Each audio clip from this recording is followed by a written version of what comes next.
So we're making a somewhat early start this morning. Left the house at 7 a.m. Got to head out and pick up about 4 or 5 pallets of freight in downtown Detroit this morning. So we're headed to the office to get in our Silverado 3500 dually with our 48-foot trailer hitched up to it and go take care of that. And we're driving the Tesla, and we've had a question from someone who wanted to know, how does the Tesla Autopilot compare to the Ford lane-keeping or lane-centering system, depending what you want to call it, which we know is not the same as the Co-Pilot 2.0 Active Prep or Active Assist Prep package. They've got a million words they throw into some of their packages, but the bottom line is that the XLT F150 has lane-keeping and lane-centering, which mean two slightly different things. Very few people really know the difference or care what the difference is. What we mean when we say either one of those terms is, well, the truck can drive itself. So the first thing I point out about the Tesla, which we really enjoy, is the fact that when you take your foot off the gas, it immediately starts slowing down. It goes into a very aggressive regen mode, and as a result, you basically never touch the brakes. That whole time we just stopped here, that was the regen system doing that.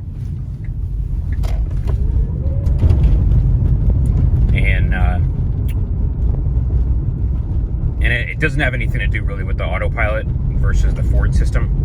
But again, we can't stress it enough. The regen mode in the Tesla means you are practically never using your brakes, which is a good thing because the brakes on this car are very expensive. And so as a result, this car does not eat brake pads and brake rotors the way any other high performance car would. You barely touch the brakes in day-to-day driving, except when you come to a complete stop. In the newer ones, this one is a 2016. It's got the original first generation drive motors, and the newer ones that came out, I think in 2018, give or take, maybe 2019, which was called the Raven mode. And obviously the one that's coming out this year in 2021, which is I think the Plaid mode or Plaid Plus, whatever they're going to call it. Those have a different type of motor on either the front or the rear. I can't remember. It's got the Model 3's motor, and that thing can actually slow it all the way to a stop. And so you can do an entire day of driving practically and never even touch the brakes, including coming to a complete stop. And so that to me is one great feature of the Tesla that people don't really talk about that much. But again, if you put a lot of miles in your cars like we do, you can appreciate the fact that the car does not hardly ever use its friction brakes. And so again, Autopilot versus the Ford lane-keeping lane assist system. The first major difference is the fact that the Tesla is better at seeing farther ahead into traffic. This is just version 1, Autopilot version 1, or AP1, which came out in 2015, maybe? 2015, or yeah, I think that's when it came out. And it's a lot more simple. It can't, stop at red lights. It doesn't have this so-called full self-driving system that they discuss, that they've been rolling out very slowly in the last few months with the beta testing and so on and so forth.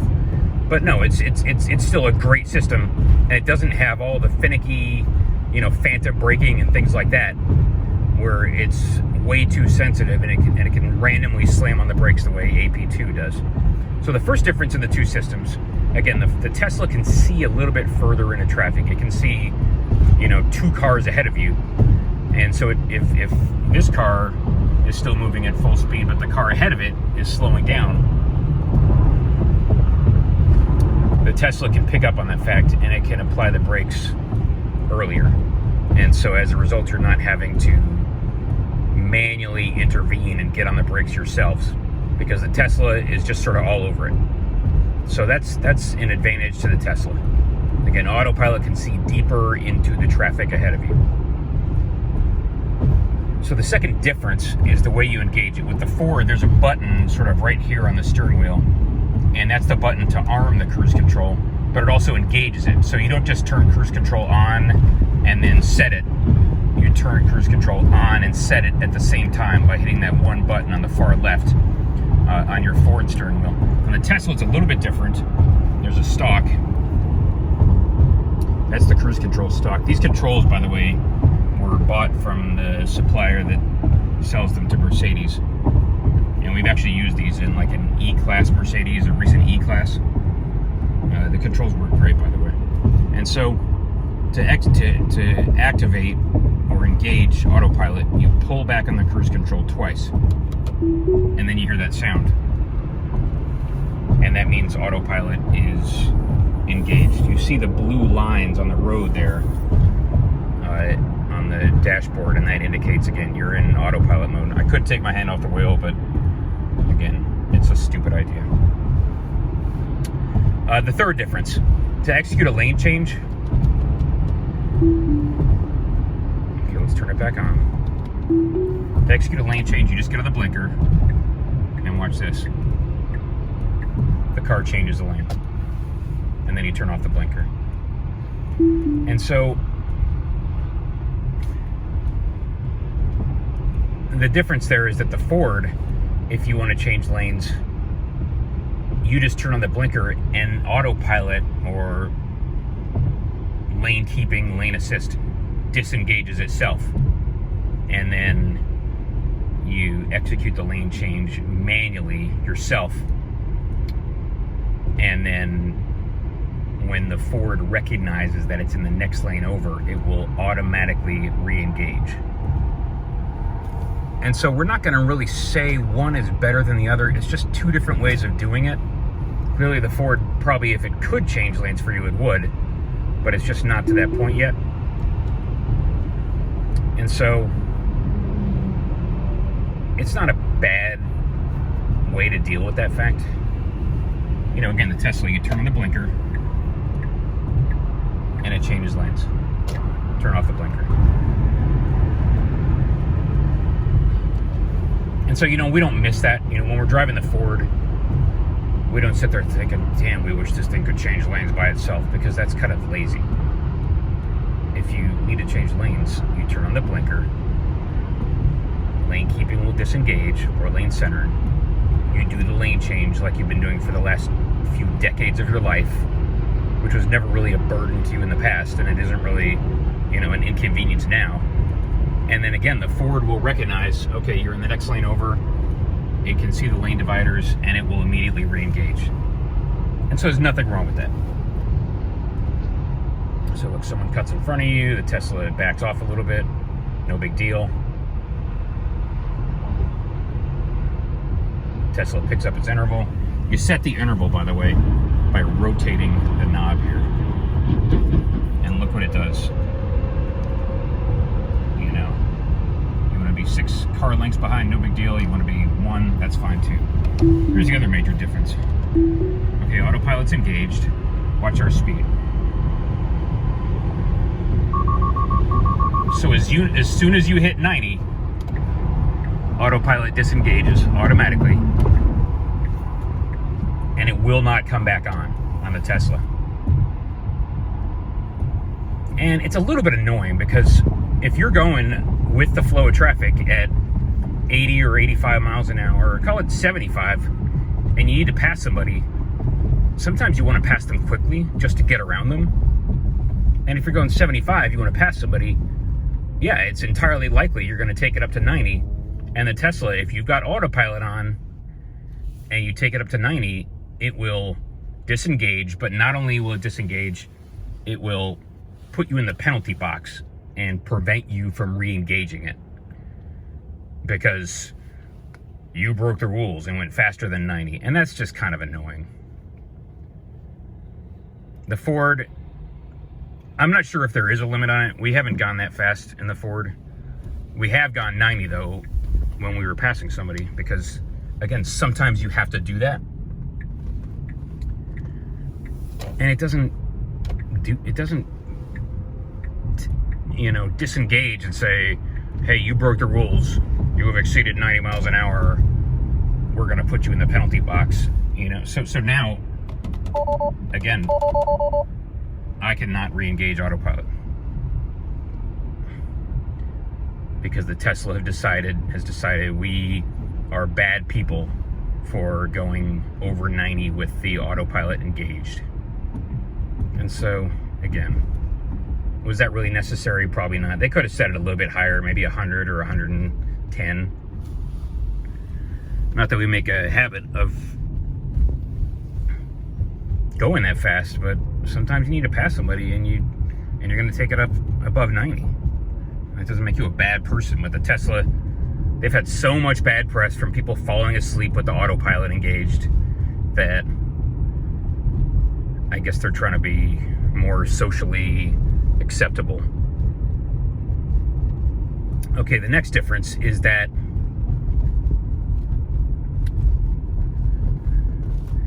if you are driving on, obviously we can't do it now. If you're driving on along the highway, it's straight, it's flat, you're not having to make many adjustments, and the Tesla decides maybe you're not paying attention, it's going to ask you every now and then to apply slight steering pressure to the wheel. And it'll say that one time, and then maybe it'll start flashing, and the whole screen will start to flash a little bit. The problem is you can't really see it happening. And then all of a sudden it's going to say, okay, you screwed up, you weren't paying attention, we hereby disengage autopilot. And again, you got to pull over, put the car in park, and then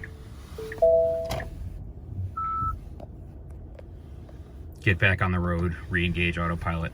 The Ford is not going to do that to you. The Ford has a little message very similar to the Tesla, and you can tell they copied the Tesla system in a lot of ways, and it just says keep hands on steering wheel. And at first it shows up in orange, and maybe it blinks a few times, and then it turns red and it actually starts beeping at you. And that's kind of nice because it's giving you a chance to wiggle the steering wheel and prove you're still there. The Tesla does not beep at you. It just decides you're not paying attention and it turns off. And again, you got to pull over and put the car in park and then get back on the road. And that's just super annoying. You can be watching the road and not notice it saying in tiny little words, keep hands on steering wheel or apply slight steering pressure. And so we wish the Tesla would give you a little bit more warning before it disengaged and refused to come back on like it does. Anyway, those are the main differences between autopilot and the Ford's lane keeping, lane assist system. Autopilot, again, is a little bit more sophisticated. The major difference is that it can see a little bit farther into traffic and anticipate traffic slowdowns a little bit better. And in that respect, it lets you not have to manually override or get involved a little bit more. But the fact of the matter is they're both really good systems. We've got no complaints about either one. And they make your life 1,000 times easier when you take long trips as much as we do. I should point out one last difference. When you're in the lane, and I mentioned this a few times in the videos that we did with the Ford, when you're in the lane, if you decide that it's going a little bit too much to the right or too much to the left, you can apply steering pressure and move it around a little bit. But in the Tesla, not that much. If you decide it's too far to the left, maybe there's a truck next to you, and you want to kind of get it a little more to the right, the Tesla will only let you do that a very slight amount, and it'll resist and provide feedback and sort of fight you a little bit, and then give up and disengage. And the Ford lets you push it around a lot more if you want to maneuver it a little bit to the left or to the right within the lane. And it'll still resist you a little bit, but it'll let you push the truck a little bit farther to the left or right in the lane. And that's kind of nice, and we appreciate that. Tesla, not so much. It's like, oh, you don't like the way I'm driving? Well, screw you. You can do it yourself then. So in that respect, we give the Ford a win. Again, they both have a lot of advantages and disadvantages. They're both really good, and they're both 1,000 times better than nothing. But there it is. Thanks, everyone. Again, I hope that answers the questions, because some folks have written in and they've got a lot of questions about the Tesla Autopilot versus the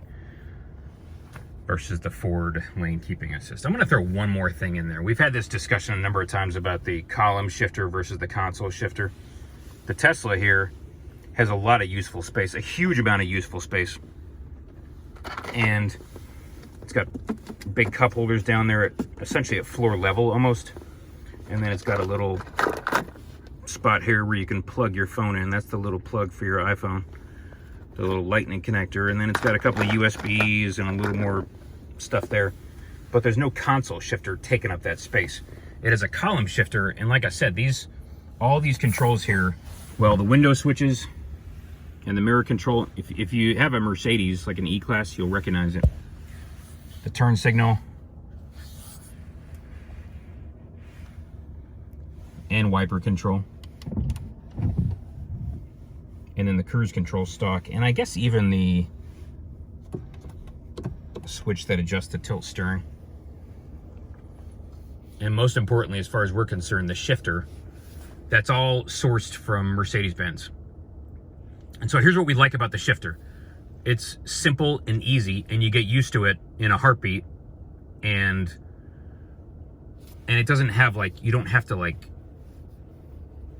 move it up and down the way you do with a regular truck's column shifter. With this one, you want to put it in reverse, step on the brake, obviously, flip it up, and the car's in reverse. And you got your rear camera. Okay, you're backing out of your parking spot. And then drive is, you just flip it down and you're in drive. You don't even have to put your foot on the brake or stop the car. Let's show that again. Reverse. You do have to put your foot on the brake to get in. Actually, no, you don't. You're in drive.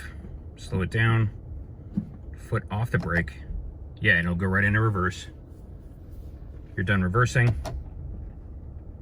Put it in drive, and it'll go forward.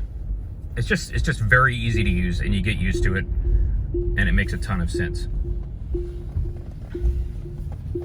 Yeah, the car's nagging us to put on our seatbelts. Reverse. Okay, fine.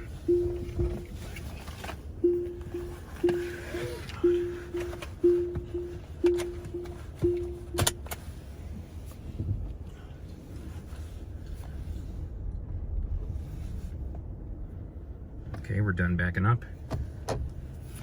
Drive. And so, in our opinion, if Ford was smart, they would have done something like that. Just made a simple, straightforward control. It's intuitive, you get used to it immediately. Okay, we're parked again. And then to park it, all you do is hit the end, the button right there. And now it's in park. Again, reverse.